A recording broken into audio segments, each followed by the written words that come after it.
Hey guys, this is another tutorial on the Viking software. This one's mainly going to be on like rapid fires, not just right trigger, but like the A button, rapidly pressing the A button, etc. So let's jump into it. First you want to know what button you're going to be pressing rapidly. So some people want like I don't know what game it was for, to be honest, but you tap A rapidly. And what you do is you'd go into the A button, and, oh crap, I'm having a little troubles here. Go to the A button and hit edit macro. But I'm going to do it for right trigger just because I like doing my rapid fires. I usually just do it for Call of Duty and stuff. So it'll look the same once you hit A. If you like want it for A, the A button, it's going to look the same anyways. So the first thing I do is I come here and I do loop until button is released, then terminate macro immediately. You want that pressed. And then the second thing is, since I'm trying to make a rapid fire, let's see, just a simple rapid fire for, say, MW3, I know that MW3, the best dots, there's usually about 3 or 2 dots in an MW3 rapid fire, just from past experience. So, I just, after a while of trying and stuff, you kind of get the feel for it. And I got the feel for 3 dots in MW3. Without going into too much detail, I like starting my rapid fires from this dot. I'm not going to say it's a trademark of modding bros, but it's just something we do so other people don't say we steal their rapid fires. Just put it at that. Anyways, so I'll just put a dot there, and I'm going to drag that over to about there. What that's going to do is, when I hit that right trigger, in about 0.1 seconds, it's going to shoot. It's going to wait 0.1 seconds and shoot again. And then, since we have this set to loop until button is released and terminate macro immediately, it's going to loop and loop and loop. So the closer to the left your macro is, the faster it's going to loop. Because if I had the macro like right here, it's going to wait all that time, shoot twice, and then it's going to loop. So it's going to wait all that time again, shoot twice, loop. You see what I'm saying? So it's good to start anywhere from the first don't start here. Whatever you do, don't start here. But from here on to about there, I would say you're pretty safe to start from. If you see that you are getting mod blocked, like it shoots, once or twice, but it stops after that, then that means you need to slow it down. So you can come in here and you can slow it down, or since these lines act as multipliers, speed multipliers, you can move this to the right a little bit. So now it's telling it it's about 0.5. So every 0.5, it's going to loop that macro every 0.5 seconds. I feel safe right there though, so that's just a little trick I like to do. You're always going to, I saw someone post in the forums about right clicking. You're always going to right click when you want to drag something. So there's a right drag.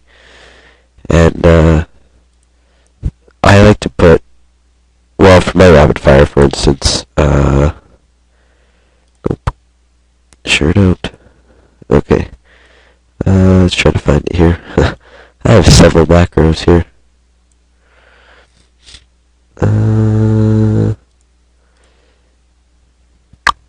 Don't think that's it. Nope.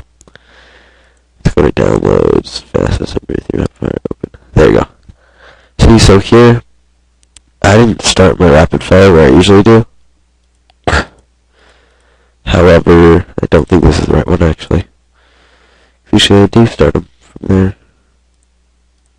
See, there we go. So I started it a little bit, like right there. None of these are what they call feathered. This little bar is what feathering is. So basically what you're saying when you have this all the way to the right is that you want your shots to, or your trigger to hold down as low as possible. So imagine that as pressing the trigger all the way down, and that as barely tapping the trigger. I haven't really found feathering to be good in MW3, but for Black Ops, for instance, feathering played a big role. So let me go back to my macros, and this is it. See, they're real spaced out. This is another trick for Black Ops. Real spaced out. Generally 3 dots, and I have one of the poles, I guess, one of the dots feathered to right there. So what it's saying is that first shot, it's going to pull down about 3/4 of the way of the trigger. Then it's going to do barely, and then barely, and then it's going to loop back and do 3/4, and then barely, barely. And if you're trying to make a Black Ops rapid fire, I suggest you space out your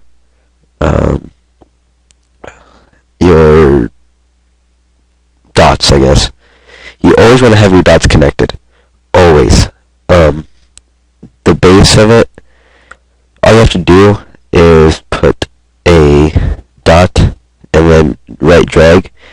And then if you click anywhere along these... Oh, it's not working then. Here. I guess these are different, but if you were to click anywhere along this line, you will make more dots and they'll all be connected. So that's just a little trick there. Say you want to do like a rapid fire, these are going to be a little bit different. Because since when you right drag, you can't click anything else.